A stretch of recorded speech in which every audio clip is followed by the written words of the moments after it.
Hello there, and this is Witty. Oh wow, look at this, it's me! I'm back once again with the replays. Oh my god. I think it's actually quite loud, I'm just going to turn that down a bit. Oh, yes it is. 20% will do on that shizzle. Go for 12%. It doesn't sound like much, but trust me, it works out just about right. So we got me as the blue Zerg in the bottom left on Blistering Sands, and my opponent, UncLe! It's the red Zerg! At the top of the right! Yep, that's what he's doing. Now it's a race to see whose overlord can get to the enemy base first. Or is it? What I tend to do now is I actually tend to send my first overlord about here. Because I've made this mistake so many times in CVZ, where I've sent him all the way to the enemy base, and then I frickin' forget about him, and then they get their queen out and they get a free kill, which puts me behind at a disadvantage. So that's not good. Not good at all. So what I do is I send him here, and if I do remember, then I'll send him in, and then I'll sort of be wary of his, you know, presence, and then remember to move him back. But if you just automatically send him from like this point on, you sort of passively forget as time goes by. I did have a bit of a lucky game first as a ZVZ where opponent put 2 overlords into my base, so I got 2 free kills.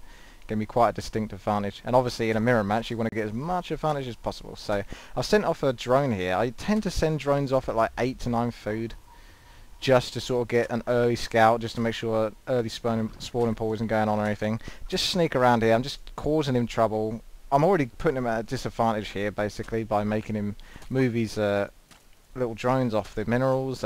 That's all good.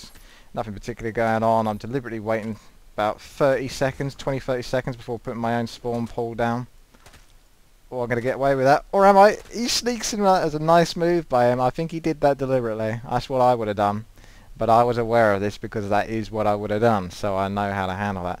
All I've got to do is let him regenerate a bit more HP, and then I can go back in that spawning pool. If you actually leave a drone on a spawning pool or hatchery, you'll find out that over a good bit of time it can do like 100 to 200 damage, which, you know, is fairly significant if you're going to put a good push on the enemy, because it does take a while for the spawning pool and other Zerg buildings to regenerate. So what are we looking at here? Spawning pool. Now this is a build I've basically perfected, and I've worked on this hard, and it works for me. I've got like a 90% win rate in like the last 12 games probably I've played. It's gone really well for me so far. I very rarely lose CVZ.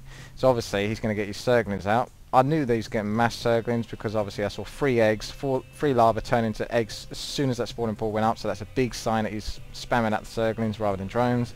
So I put down a spine crawler and I move on to roach warren. I'm also getting myself a queen, and now I know that the distance between each other on Blistering Sands is about 40 seconds roughly. I can't remember the exact number, but I've done research into this because I'm such an obsessive nerd. But anyway, yeah, I've got myself a few Zerglings. You can see I'm positioning them here. So really this is a bit of an educational video for you if you're having difficulty in CVZ, because I'm having such a good time in CVZ at the moment. So I thought I'd do a video on it, and I haven't done a video in a while. It's got a spine crawler in the middle. That can cover pretty much all bases.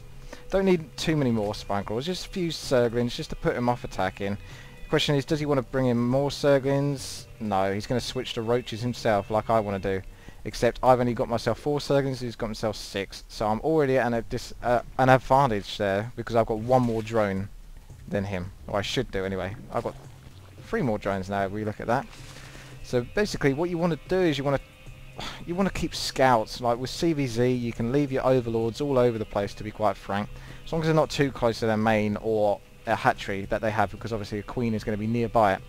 So here I can easily see that the roaches are going to be coming out, so my response will obviously be to get myself roaches. Unfortunately I spammed out drones there when my spawn lava came, and then that's the sort of thing that happens. Then you see their army and you're like, oh crap, I've got no lava. So, you know, it's a risky take. Obviously make myself an extra spine crawler just to deal with any real hard push. He's going for the destructible rocks here, which is a smart move to do because, to be honest, he can quite frankly get away with it. I can't stop him, and it's going to give him quicker access to my base, and that way he has 2 alternative routes to get into my main. So obviously I want to start getting myself some roaches at this point. And then I screwed myself over again actually. This is something don't do.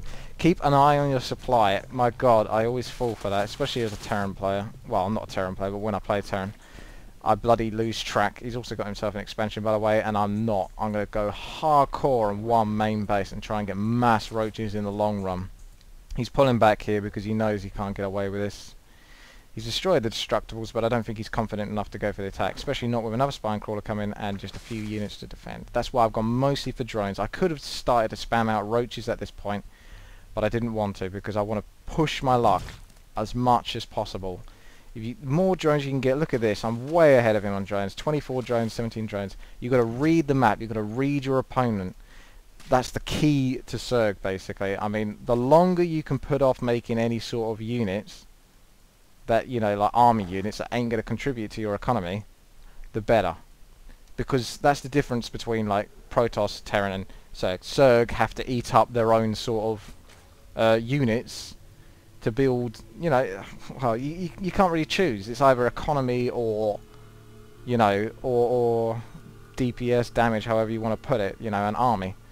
So preferably go economy all the way, and that way you can afford a bigger army in the long run, which is what's going to happen basically, because he's also gone for a hatchery. But is he going to try and saturate it, or is he going to be panicking about the fact that he's now going to see me approaching with some roaches, so then he might sort of think, oh, I'm going to turn them all into roaches. He doesn't though. He sort of pushes his luck like I am trying to do. It's the key really. Push your luck, push your luck.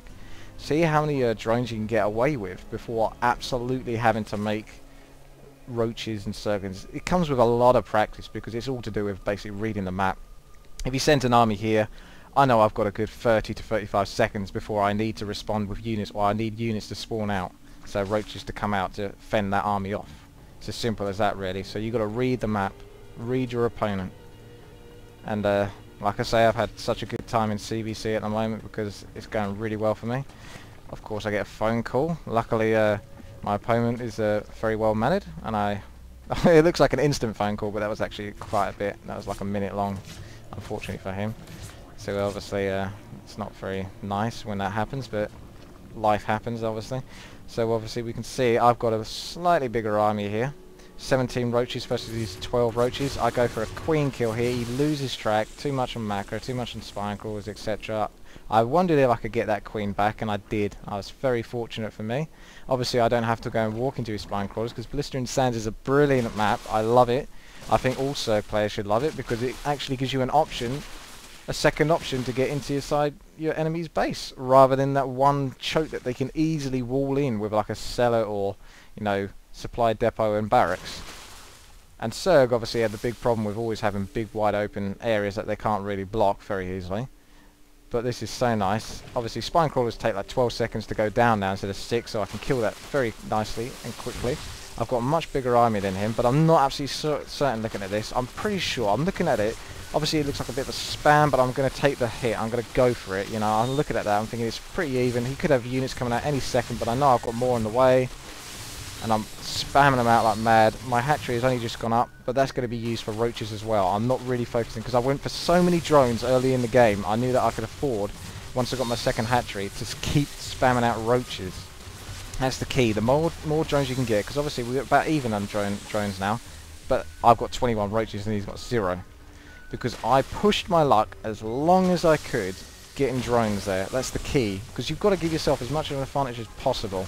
Of course it can backfire, they can go for an early rush, and if you're not scouting, that's when you get caught. If you are scouting, then you can usually, if you've played enough games, you know how to react, you know how many spine crawlers to build, how many roaches. So that, I can't tell you exact number. All I do is, when I look at it, I just know in my head what to do. And it's worked so well for me so far. I thought this was a good game, really. Obviously, it was a bit of a face roll. But that's simply because I read the map so well, really. And hopefully you can learn from that yourself. If there are any Zerg players, I don't think many of you are Zerg players. I imagine you're all Protoss players, aren't you? Yeah. Nice, easy Protoss.